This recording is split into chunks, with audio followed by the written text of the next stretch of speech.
And for those of you that I didn't get to meet during our last virtual session, I'm very happy to welcome you today. And it's, as Catalina was just talking about, it's unbelievable that this is our 4th month of virtual programming. It seems it just has flown, but how is it August already? I can't even imagine. So hopefully everybody's been having a good summer and, you know, all things considered, but it really is moving along so quickly. Before we get started, I just have a couple of housekeeping items to cover first, as we typically kick off with. Just a reminder to mute any of your lines. After some brief introductions, we're going to be moving into our session. Most of you had an opportunity to get a sneak peek at our speakers today. A little bit different format. We're really going to be having a conversation and, you know, really focused on the academic side of things.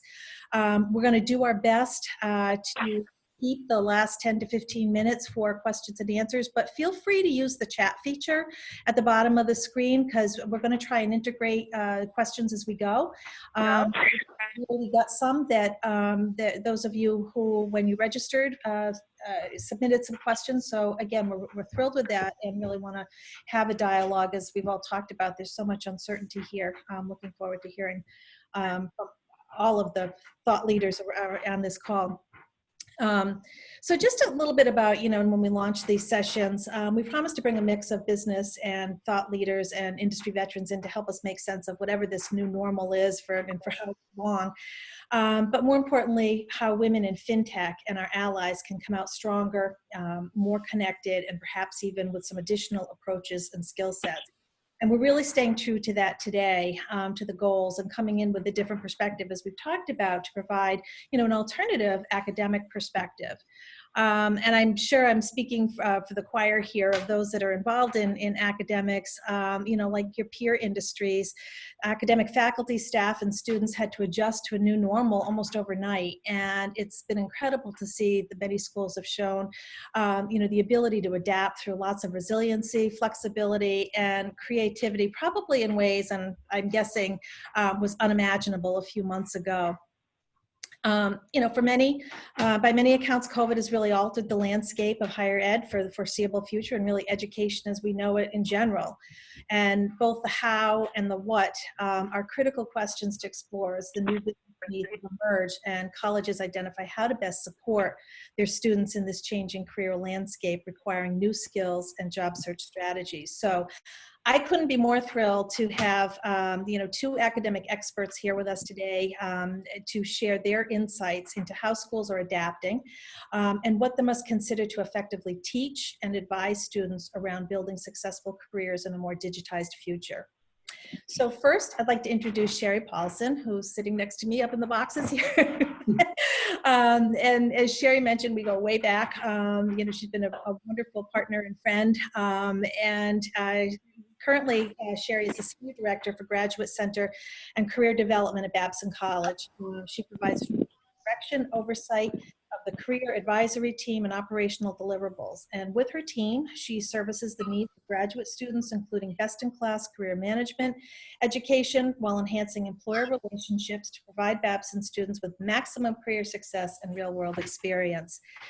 Cheri also has extensive career management expertise spanning 20 years with Keystone Associates, a premier outplacement consulting firm that specializes in the coaching of executive clients during job search transitions. And as a senior vice president there and director of operations, Cheri was responsible for building a high-performing and best-in-class team and career consultants providing strategic leadership and partnering with business development to enhance key corporate relationships.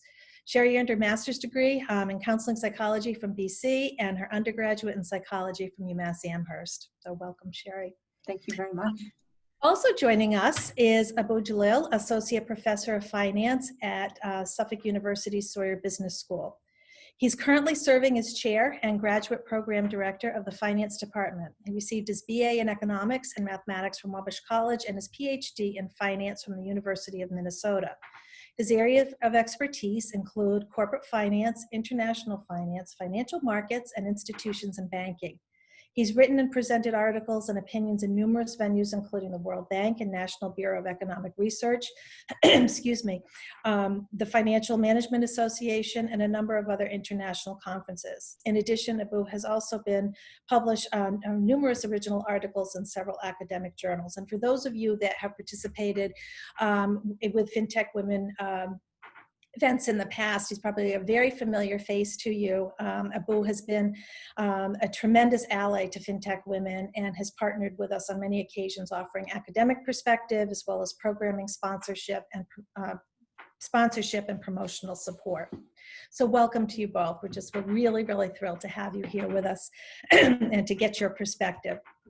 So wanted to really start off the conversation, if thinking back to March, which I don't know for you if it seems like, years ago, or it's just been one long day since then. But it was such an important time, both academically and in the career job search process. So love to hear your perspectives, provide some context to take us back. What happened when you received the shutdown orders? Quick pivots you had to make, any particular or unexpected challenges you faced? And of course, excuse me, if there are any silver linings that you could share with us as well.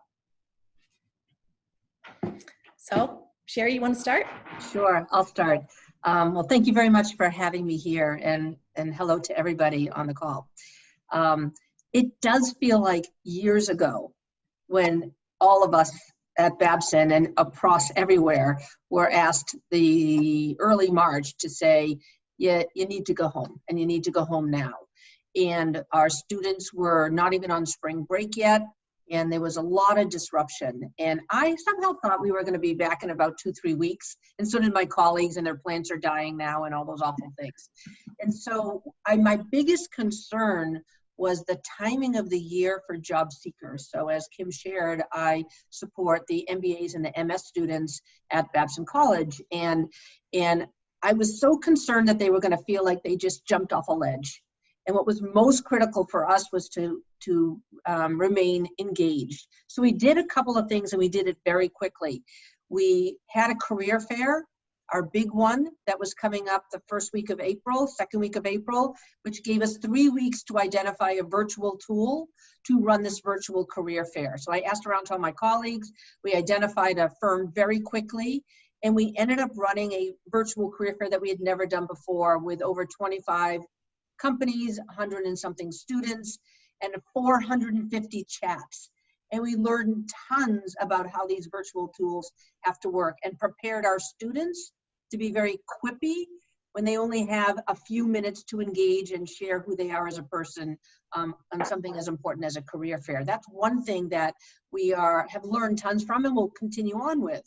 The second one I want to share is, again, we were afraid we were going to lose engagement with our students. So we set up job search teams with their colleagues, with one advisor from my team on each team. We started as a pilot of 6 job search sprints, where students would get together weekly for 4 weeks in a row. That kept community alive and accountability alive and relationships alive. We started with 6 sprints, and then all of a sudden we went to 20 sprints, touching over 150 students, because they needed to feel like they were accountable to each other and not lost. And those students did really well in their job search, regardless of what was happening in the market space. So technology was our friend. We learned it quickly. We sat in the war room and watched things happening. It was crazy. And then working on engagement to make sure our students weren't lost. And we found, just with one quick data point, that compared to last year, over the last 3 months, we have 100% more engagement than we would in a normal time when people can just wander upstairs and say hello. So I think that they were really intentional, saying, this is scary out there, I need help, and they wanted to stay accountable to one another. So I think that's just amazing when we look back at it. You really became that lifeline, and something also, as I know you've offered to your alumni as well, which has been terrific. That's true. How about you? Can you share with us, just in terms of the classroom, that quick pivot and just some things, because I know we talked about some aha moments for you as well. What was that like? All right. This is, in terms of what I want to add, to what Cheri said, there was no preparation, right? In terms of it happened quickly. Actually, when the shutdown happened in Boston, we were actually on spring break, and the week before, I led a group of 10 students. We went to New York to meet some of our alums. They're working in high places. And that was very productive. We had our president join us, Marissa Kelly, and it was part of, I don't know if you are aware of it, Suffolk University is going through a strategic planning phase and essentially implementing some of those recommendations. And this year was supposed to be very big in terms of some of the initiatives like career services, experiential learning, advancement being more involved in the university's education process and everything. So everything, so that trip was part of it. And before the trip, the organization New York asked us, did anyone travel to China in the last 15 days?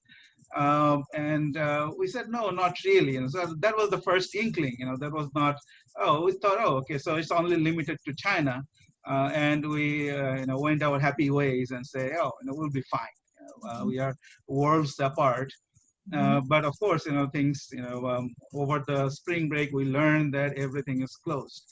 The immediate impact of it, the students that we brought to New York, when we were talking to our alums, they were saying, hey, we're going to give you, we're going to give, we have these opportunities, you apply to these programs, you do this, that, and, you can probably go through some of our programs. Of course, everyone just shut down, right? They said, we are going to delay our programs. We're going to delay our recruitment plans. Especially I can give you an example of a really smart guy, a smart student. He had an internship at Fidelity. Fidelity, getting an internship is very, very tough in there. He had an internship there, and they canceled it. So it broke my heart that that internship probably would have made his career. And he came to me crying, and I said, wow, what can I do? And then, of course, one of the positive things actually happened is some of our alums, we talked to them and say, hey, our students are going through some tough times, and many of them actually, said, hey, we're going to hire interns, maybe not, they will probably not get the same level of experience as they would have gotten previously. But they came up with programs. There were online training programs. So that 1 week program, we're going to give you certain pointers that this is the experience. You cannot come to come to an investment banking office, but this is what we do. So they have changed some of their modalities. They understand that they play a very important role in terms of education, educating our students, and they essentially changed how they approach internships and job prospects, seeking job prospects and everything. Education, in terms of our instructions, everything had to be done very, very fast. That after the spring break, our university stayed closed for 1 more week because we needed to prepare for all of the technical issues, all of those, this is a big undertaking. What we understand is that some of those technologies, how technology is going to impact education, it was going to happen over time, over the next 5-10 years. But because of the pandemic, everything was just compressed into 2 weeks. That everything you need to learn, everything you need to do over 10 years, you have to do it in 2 weeks, and and learn on the go. And one thing I always tell everyone that if the pandemic had happened 10 years ago, things would have been different, right? Think about Zoom, right? Zoom's is massive new innovation. Without Zoom or things like this, Microsoft Teams, even they are not 100% ready, right? They were in the process, but they essentially rushed to the market. And some of those technology companies essentially made it much easier for us to work from home. And And it's not always bad. My wife, she had to commute 2 hours every day, 2 to 3 hours. And she says, hey, I don't have to go, spend that time going to the office. And she is, she is happy to avoid the Boston traffic.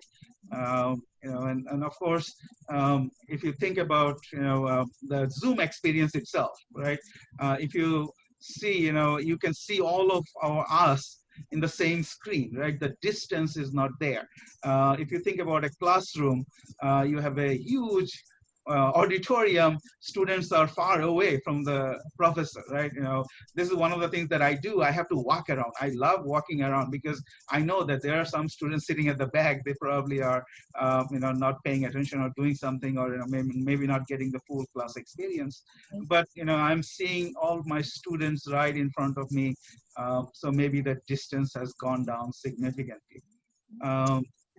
I think that's an interesting fact, Abu, that you bring up. And I know, Cheri, the same thing. That was one of the sort of surprises, right? Was the engagement actually, and, thinking that it might fall off, but actually being able to, see that engagement. To your point, everybody is right in front of you as opposed to in the back of the classroom, or doesn't take the time to come into the office. Mm-hmm. But, I think as we've talked about it, and we've heard in so many ways that, COVID didn't really change things. It just sped up what was already happening. And I think this is what you were talking about, Abu, in terms of, that 10-year span of when things were going to happen. It was certainly a major theme of our conversation 2 weeks ago about remote learning, working remotely. And then also, the online curriculums that have been taking shape. But, just in looking at some of those technologies and, kind of how you had to, I don't want to say Band-Aid, but you had to implement them quickly. How do you see, and Cheri, I'd love to start with you just from a career perspective, just, how do you see some of these technologies now changing, what's happening in the job search arena? And how do you think it's changed it for good? Yeah, there's lots of angles to that. And I think that the job seeking process was getting there through technology, and it just sped it up, just like Abu was saying, like in the classroom. So there were big firms that were saying, look, we're going to do all virtual interviews to start with, then we'll get down and be personal with the people that we kind of like. Well, guess what? Right. That absolutely is happening now, because nothing is happening face to face. It's just not, at least until we know what's safe to do. So that means people have to feel comfortable networking virtually. They have to feel comfortable getting their message and their story points out faster virtually when they're on an interview.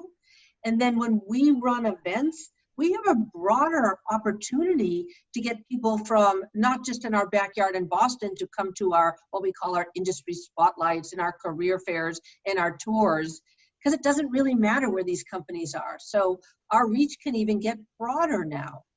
But our job in making sure that students are as successful as possible is to make sure they're comfortable with these mediums. Not just being a techie and getting out to the masses, but building a relationship when you're looking at a volume of squares. Mm-hmm. And how do you get your stories down? And how do we teach enough about how to work a virtual career fair? How do we work different kinds of networking platforms so students get to show their unique proposition to these employers? It's different. Not everyone's comfortable. So our job is to upskill just the job search process on the how-tos. And it's different for the employers too. Yes. They've been so programmed to have that in-person contact in recruiting. So kind of it levels the playing field a bit, but certainly I think creates opportunity and competition at the same time. Right. Abu, thinking about, just as thinking about, how important it is to keep pace with what business is looking for, and the connection between, the learning that's happening and producing candidates that are ready for the workforce. Can you talk a bit about, what's being taught right now to meet current and future fintech business needs and how this is changing? Mm-hmm. Absolutely. The fintech, Ken recently told me about tech fin, right? Essentially there's a new lexicon, new word that's coming in. If you think about some of the companies that survived or are thriving, they're taking advantage of this changed circumstances, right?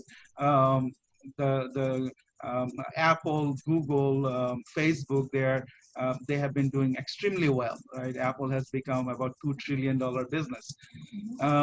So those technological companies are going into finance, right? So essentially, what's happening, there's a lot of different moving parts, but just to talk about a few, one of them would be, as Cheri mentioned, that, what's your value proposition? So we are saying that, well, if you are a company, you are not tied to a geographical location anymore, right? So if you are, in Boston, you can probably work in San Francisco as well, because it's because of the remote environment.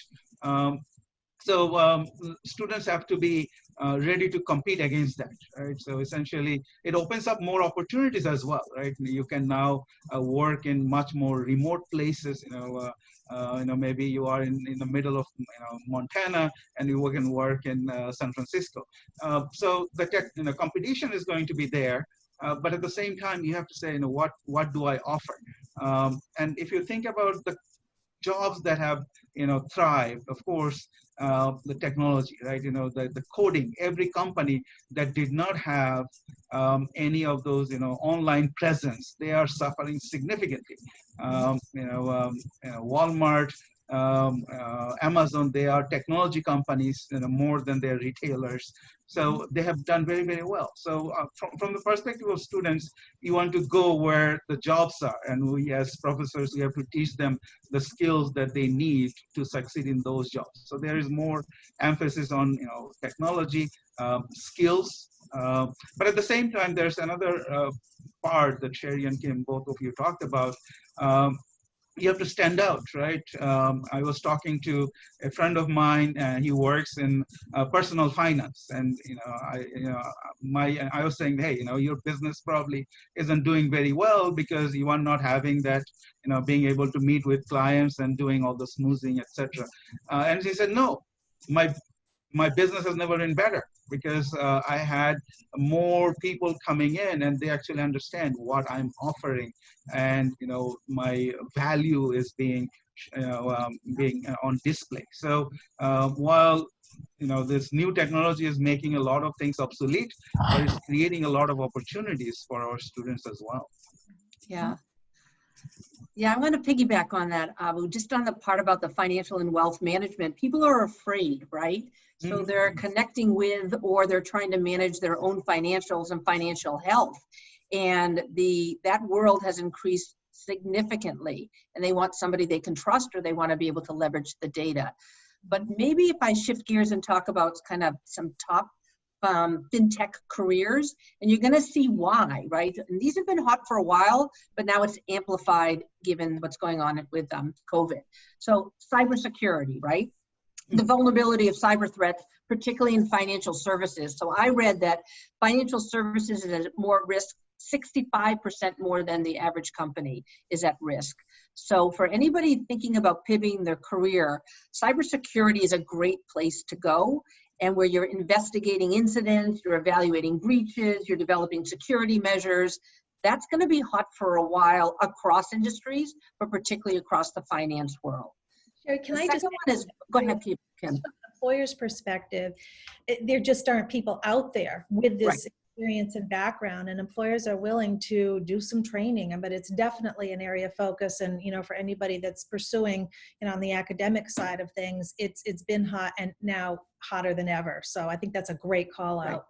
And I think faculty are continuing to research and rise up in those spaces. So I would imagine, Abu, that there's more cybersecurity, blockchain. I'm going to list a couple, and you'll see Abu going like this, because the academics, we all have to be relevant to the ever-changing market. And it's an exciting time. It can be overwhelming. So cybersecurity, really hot. Blockchain is really hot, right? So platforms and programs to improve efficiencies and speed to market. And Abu was talking about C and Python and other algorithms and data that people need to have. But supply chain demand is changing, and companies have to reboot and get regrouped on that. So blockchain is going to stay very, very popular. Risk and compliance, right?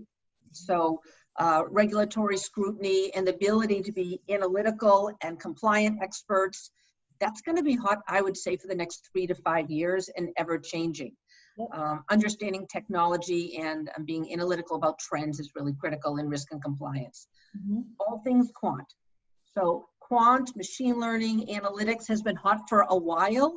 Now it's really, really critical. And there's a supply demand. There are more people that are specialized masters in quants. Babson has them, Suffolk may as well. But what does that really mean? It's not just the people that are creating the modeling tools, but it's the people that can leverage their presentation and communication skills to give data to executives so that they can be strategic. Yes. So if you just have the technical skills, you'll probably sit in a box over here. You might be okay, but you're not going to catapult your background. If you can get really good at how to present and be and talk in real world language, not C++ language, but real world language, so that executives can make strategic decisions, those personal skills, communication skills combined with the technical skills are going to be hot for a long time. And skilling up, even with certificates, you'll see badging coming up. It's going to make you more and more marketable. So anything with AI tools, quant, is going to make a big difference. And the last one I'm just going to share, and it's very, students are very interested in the MBA level at Babson, is all about product management. So product management, where you're developing products through innovation, and that combined with customer empathy, again, I'm giving you a technical skill and a soft human skill. If you can tie into the customer's needs, then you're going to have relationships and trust, and then companies are going to be able to profit from that. But if you're just learning raw, hard skills without the other component, it's money is emotional. Yep. Take any category in fintech or financial services. It's emotional to people. Right. Like I have a Capital One account. They had the best interest rate at a time, but when I needed them, I was like, where are you? Where are you? I know you're like in the cloud somewhere, but like, where are you? I wanted to talk to somebody about why your rate's changing and what other products do you have. I'm not knocking Capital One if somebody works on here, but I needed to have trust to say, am I going in the right direction? Even though that's a great tool to be using. And Cheri, I think that's such an important call out. And I know, Bo, you had talked about that as well in terms of in the classroom. I mean, it's one thing to be able to pull data, but if you can't tell a story with it, that really isn't very useful. And from an employer perspective, I mean, that's definitely, that's what is going to set a candidate apart. So I think it's a healthy conversation to talk about technical skills plus core competencies. I think sometimes we talk soft skills that kind of get sort of they're fluffy or whatever. And I think this is a really important thing to have, that blend is critical. There's so many directions we could go in right now. And I'm looking at the clock, and I just think, Cheri, you laid out a lot of, great stuff about what's hot. But for this audience, we have people at very different points in their career trajectory. And we had some nice, robust conversation, the three of us, around, how do I get there? So for, somebody that maybe doesn't have a degree, is a degree the most important next step? Or if I do have a degree, how do I upskill and retool to be ready for as you said, the what's hot? And Bo, do you want to take that? Yeah. No, Cheri, what you said is worth its weight in gold.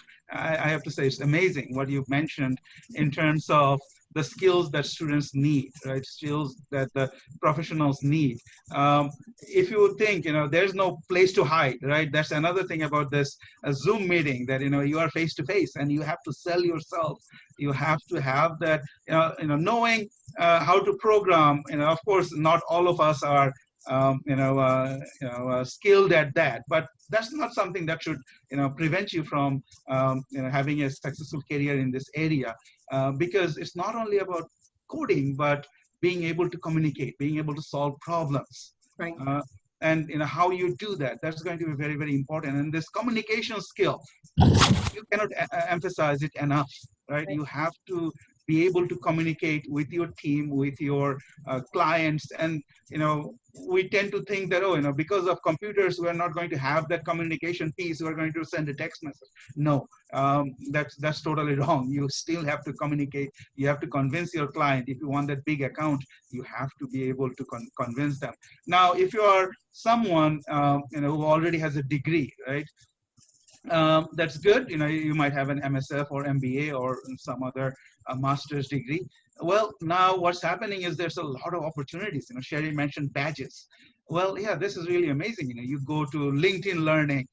There are, we don't call them MOOCs anymore, but still, there's those very interesting, every university, Harvard has some programs, MIT has some of them.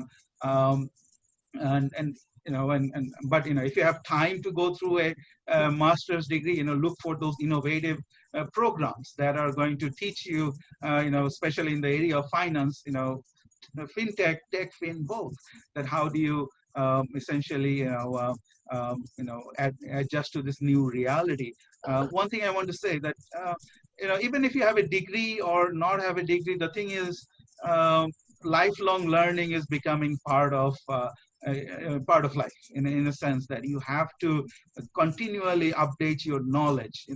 Until Ken told me about TechFin, I didn't know what was going on with that. And he said, hey, Abu, have you heard about TechFin? I said, what is it? Well, I had to go and do a little bit of research. You have to continue to do that. You cannot say, I have learned everything there is to learn in a college degree, and I'm going to stop. No, that's not how the future holds. Right. And it may feel overwhelming, right? So like when I listen to you, and if I were in the audience, I'd be like, oh my gosh, so where do I start? I know I need to be responsible for my own career journey. But if you think about 2 steps, that's not hard. Before this, I just Googled what's hot in fintech since COVID. And it really did give me the skills that you need. And it also gave me the different kind of fintech career parts, like debt and equity investing and pay now, buy now, pay later. It's not hard to find these things, but what do you do with it, right? So then what I'd say is get your arms around who am I as a person and where's my interest? And then you go on LinkedIn and you put in a couple of these words around people, right? So you put in something on cybersecurity. And maybe you put in the school if you graduated from, if you have a degree, then you're gonna start finding your alums. And you look at their profiles and you start to set up coffee conversations with people that are, you have coffee, they have coffee, and you're on the screen. People are on their screens now. They're much more accessible. And if you say, I'm looking to expand my skills to be relevant in today's market, I would love to talk to you about cybersecurity and advice that you can give me for where my gaps are and what I need to learn and avenues to do that. And if you get disciplined to say, I'm going to have 5 conversations a week, that's about as much anybody can have if they're working. And if you're not working, you up that. Then you start looking at the trends of those answers. And then you figure out how to continue that pathway. But I really did. I Googled 2 parts, and that's the stuff I read you. And there's other stuff going on that's, industries that are hot within the fintech. It was at my fingertips. I sent it over to Kim. She's like, wow. I'm like, look, it took me 20 minutes. So, but if you're focused on that, and then you talk through relationships and people, you are going to expand your network, learn about the market, learn how to get smarter and upskill. And they may fall in love with you at the same time, and maybe you get hired if that's what you're trying to do. So it just does everything at once. And I think there's a lot of empathy out there, right? I think people are very willing to take those calls and, conversations, particularly right now. And I think, the other thing when you mentioned that, and Abu, I know we had a conversation too, is you kind of, sort of reminds me of the Peter Lynch theory on, picking stocks, right? I mean, you just look at where lines are, right? And so similar to this, we're seeing a lot of things emerge that maybe we weren't doing so well on, like Abu, your example around healthcare, right? So those in biotech or healthcare or whatever, there's a lot of opportunity there right now. And similarly with fintech, and Cheri, as you just mentioned, that there are things emerging. And so I think it's something, to your point, to keep an eye on as this ever-changing, evolving world, continues to have things like this emerge. So I think that's really great. Just real quickly, because I do want to leave some time, and as I said, we've got some questions that have come in. Anything you want to talk about in terms of some of the disruptors out there, like some of the companies that you're seeing that are sort of hot on the radar screen? I'll start, Abu, and you can jump Yes. in. And maybe you've used some of these in new cases in your classes, right? Because I had learned of a company called Cabbage, that's with a K, and they're disrupting small business loan industry all over the place. So a smaller firm is going to get some headway. Yield Street educates consumers about alternative investments. And then there's a bunch of startups that are focusing on the customer experience, not just digital app or online, but like the whole customer experience. And you mentioned earlier, Abu, that you're talking about Apple and you're talking about Amazon and Google. All of their cylinders inside their businesses on innovation are all about what Kim's mentioning. Small, medium, and large across the game. Absolutely, innovation is key. In this case, as Cheri mentioned, customer experience. I want to mention the customer experience from the perspective of a professor. Now there are apps that can track whether students are cheating or not. They will, when you are taking an exam, they will say, oh, I'm going to take a video. If there's any movement, I'm going to go after you, or they will just shut down the exam. So. Things like this, there is going to be a lot of innovation, especially in the education space, yes. right? That we cannot, Zoom on and things like this open up a lot more opportunity. Initially we were really worried about, how are we going to interact with students? But one thing we need to keep in mind is one of the biggest shock to me was Zoom is not available in all countries. Some countries actually ban Zoom. So the regulatory environment is also important. But as Kim said, healthcare is amazing. That if we can figure out how do we deal with it, and if I'm being a little bit pessimistic, but I think we have to live with COVID for a long time. This U-shaped or V-shaped is not. It's probably going to be a long U for us. So it's going to disrupt. It's going to change the way we are. And some of those very interesting apps or social experiences are going to be very important. Robinhood, who knew that Robinhood, to give an example, initially they started with free trading. But the thing is, all the big institutions, they say, oh, we are going to match that.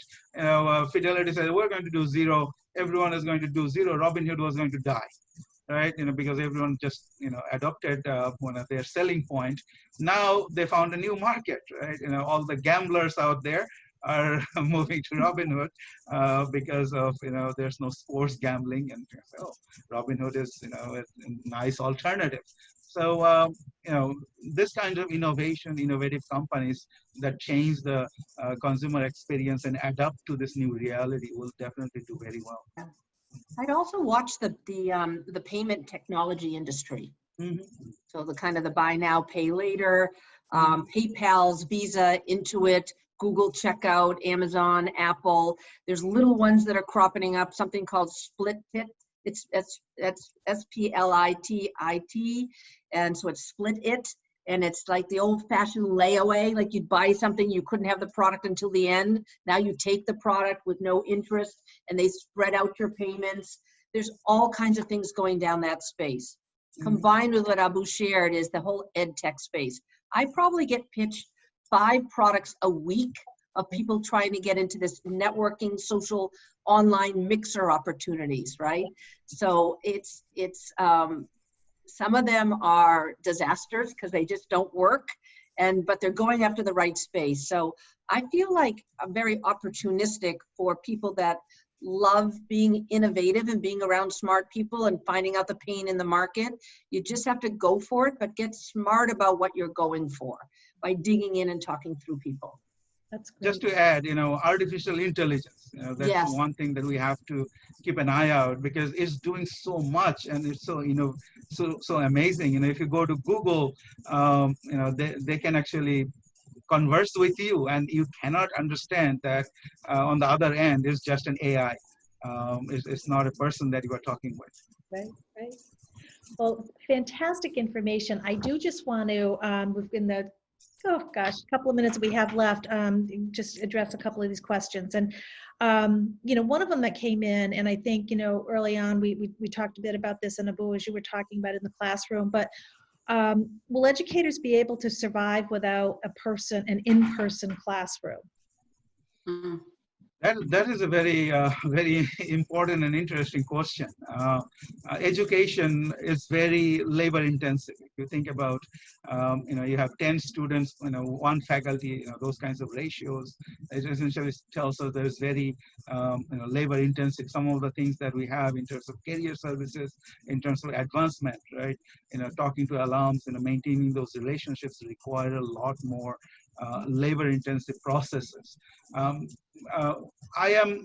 myself am optimistic because ultimately you need a very well-structured education system for the society. What I'm afraid that if you relegate that human experience, it will not be a very good thing for the overall society. But that human experience may not be face-to-face, but rather through Zoom. Because of some of those innovations, we'll have to change ourselves. There is no question about it. We'll have to adapt. We'll have to make it easier for our students to attend their university, right? One interesting experience is when I talk to my students, they don't really complain too much about not being able to be in class. They say, oh, I have that convenience piece that I can just turn on my computer and look at the Zoom. But I myself, I'm a little bit worried in the sense that, if you think about a classroom, students are also talking among themselves. So students learning from each other. And we have to figure out a way how to replicate that. If we don't want to lose that piece. Well, and I think that's a concern that employers have too, right? That osmosis learning, sort of the in the moment coaching and all of that, which brings me to the next question from another one of our great allies, Ken Mooney. Question that seemingly on everyone's lips is, what is the best way to adapt to a changed business environment for your first job and future career development? And you're probably having the same thoughts about integrating new students, right? So, how do we do this successfully? And I would throw that out. And Cheri, I don't know, working with some employers, if that's something that you've been addressing. Well, employers have been talking a lot about mentoring internally, right? So they need it more than ever. And it's not just one mentor, but it's multiple mentors that it's easier to build a relationship online if you've already had the relationship, right? So you kind of pick up where you left off. You already have trust, you already know each other. But when you're talking about new hires jumping in, companies are spending time saying, how can I surround these people, not on these big calls, but on one-on-one deeper relationships where they're going to feel taken care of, that they have kind of coaches around them. And that's a lot of burden for a company to take on. Yep. And I would also say for the new employee, if the firm is not doing that, then that's your job to almost have a virtual lunch with somebody a week or two, just so you start building some different mentor relationships so you can get the lay of the land and you don't walk into a meeting cold where you don't know who knows what and what context they're coming from. Right. So mentors and mentor platforms are also another tool that keeps evolving. We have a lot of mentor platforms inside academia where you can merge alums with students, but I think companies are going to need that too. And to make it better so you don't have more turnover and people feel committed and passionate and engaged. And one of the things that it seems to me anyway is that onboarding in particular was not always a great experience. And I think now more than ever, it seems that organizations that I've talked with are laser focused on this, because how do I impart my culture now? How do I make somebody, feel part of a team and part of a group? So a lot of responsibility on leadership and also creating sort of those peer networks as well. But I think it's forcing companies to, and I hate to put it this way, maybe not be as lazy around some of those things, that recognizing really needing to skill up leadership and managers and so forth, and to create this type of environment is critically important right now. Right. Individuals own their own career journey forever. Yep. And versus saying, what can you give me? And I think that that is respected by employers when people come in and say, hey, I need a little bit more on this. Is there someone internally that could help me? Or you start navigating that yourself. And those kind of curious, lifelong learners are going to be the most successful in the end. Absolutely. Well, I'm conscious of time, could go on and on talking about this forever, and I can't thank you enough, Abu and Cheri, for joining us today and sharing your insights. And, we just thank you so much. It's been very, very valuable. And, as we're quickly, like pretty much approaching the start of the new academic year, it'll be interesting kind of now what's the new norm as you go into that, and certainly wish you all the best of luck as you start this new academic cycle. But interested to hear and see, kind of now that it's not the emergency anymore, and this is the new norm, and for how long, what does that look like? So it'll be interesting to hear from you again on what you're seeing. At this point, I just want to turn it over to Catalina, who's going to give us some details on the August 19th session. So, Catalina? Yes, thank you, Kim. Very quickly, just first of all, I want to thank Goodwin. They have been supporting us through this platform, and we've not done that often enough to thank them in public, because we could not have put this together without their support. And so we're going to take an extra step on the 19th to partner with them. They're going to be hosting a session with 2 female entrepreneurs of startups in fintech that are going to talk about what it takes to innovate and lead a fintech startup in this really challenging environment. So we're probably going to bring some of the topics that came up today in terms of how do you bring talent, how do you develop, how do you grow. For them, it's been challenging, and I'm very excited. We have not finalized the names. We just have to get confirmation, so I won't announce them here. But please be on the lookout for the invitation. They are 2 well-known names, 2 well-known companies. So we're really looking forward to that next August 19th, Wednesday, same time, same channel. And thank you, Goodwin. We really appreciate your hosting and helping us facilitate that session. So with that, we will let you all go. Have a great rest of the day, and we'll see you in a couple of weeks. Bye, everybody.